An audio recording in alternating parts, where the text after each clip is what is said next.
guys, today we are going to take a look at handstand walk and handstand holds, and I'm going to hopefully get you guys to transfer from just being able to kick onto your hands to finding a little bit of balance and being to take those first few steps. We're going to go through a few drills, warm-up drills for the shoulders, some balance drills, and then we're going to go through how you can practice those progressions into making your handstand walk even longer.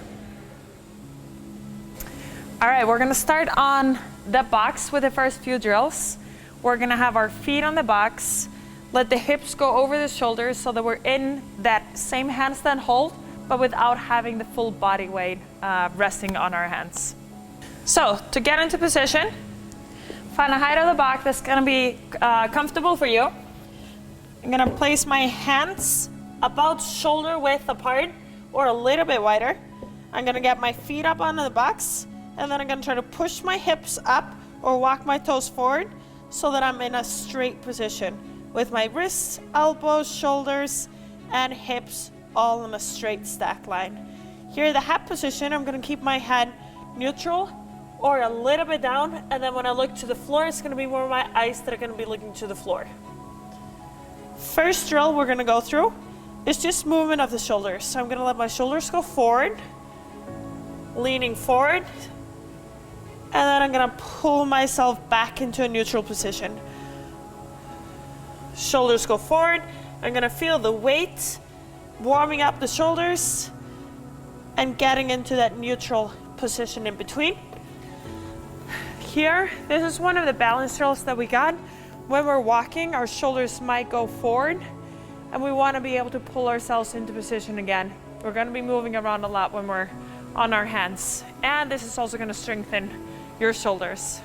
I like doing 5 to 10 of these, just getting movement through the shoulders and feeling like they're getting warm and strong. After about 5-10, then we're going to do strucks, V-strucks.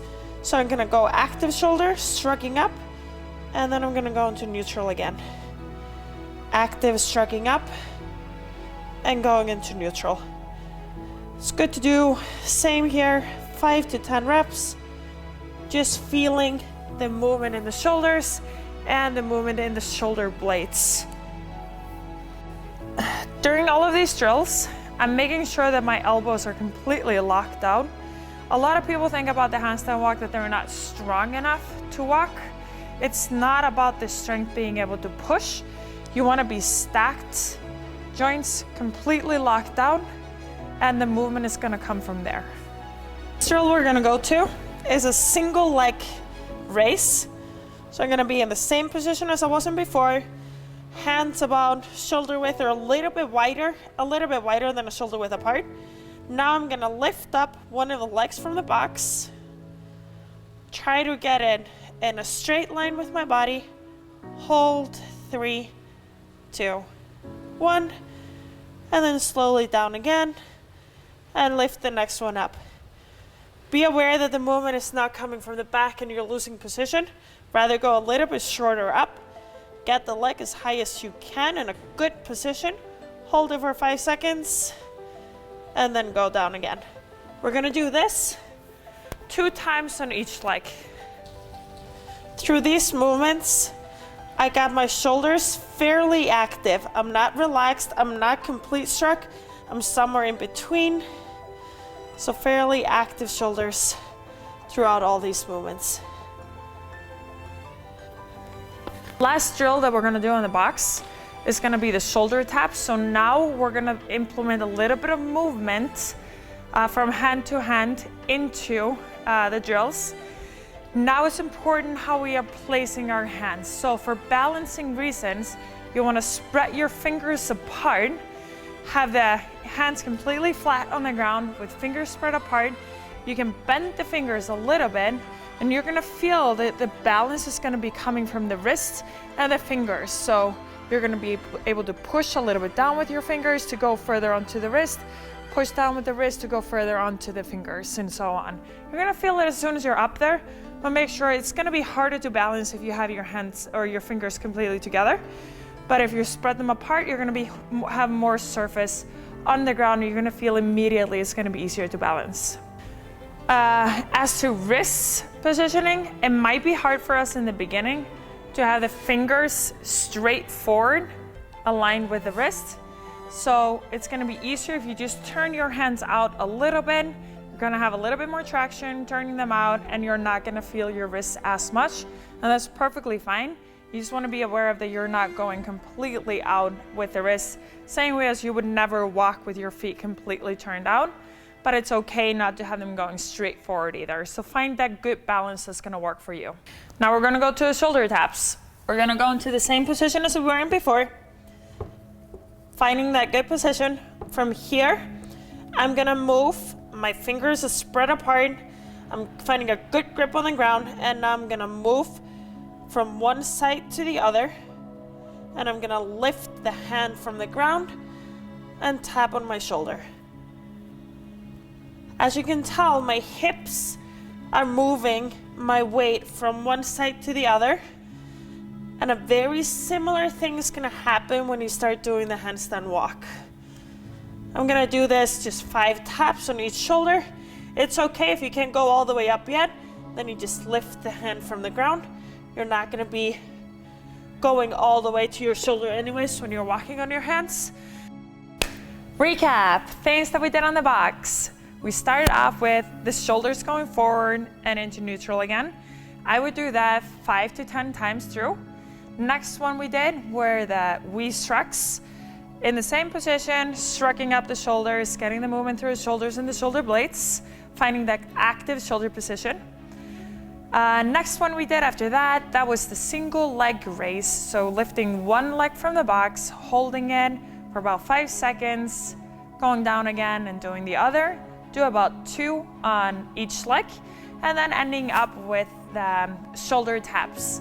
So about 10 reps, 5 per shoulder in the shoulder taps. You can of course take a break between these movements. It doesn't have to be continuous straight through. For warm up, then I would maybe do this once through, work a little bit more on the ones that are a little bit more challenging for you. If you're doing this for strength purposes, then you can do this circuit 3 to 5 times through. We're gonna do 2 of the same drills as we did on the box. We're gonna do on the wall.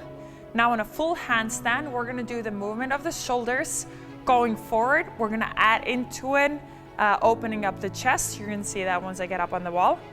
Then we're gonna go into the shoulder taps and do that also up against the wall before we go to the next movement.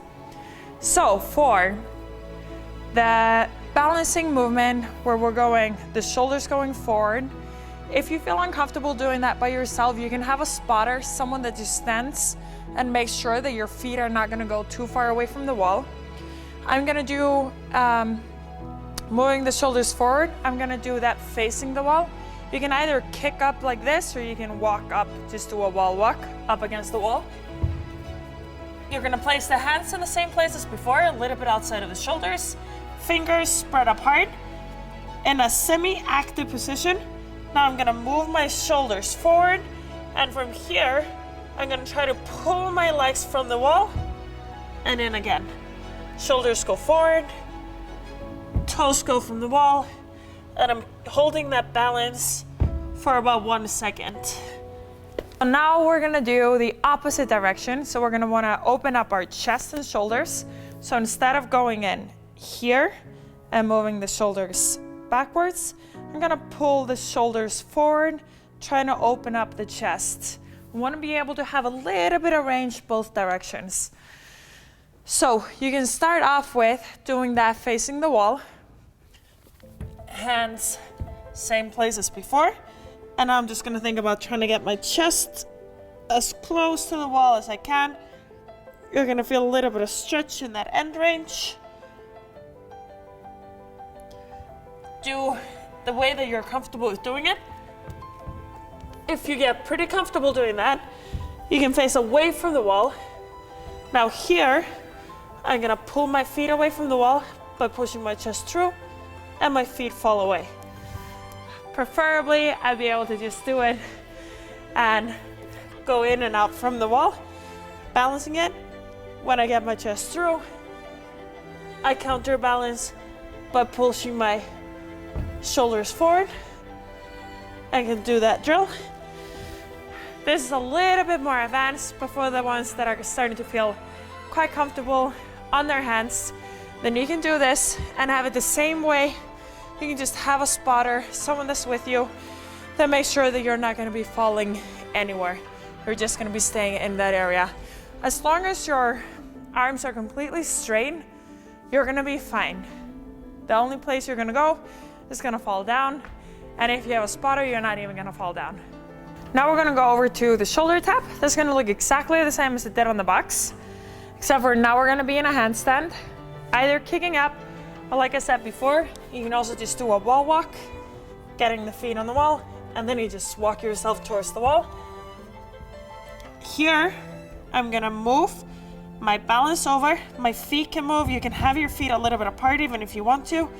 Hips move, and I touch the shoulder.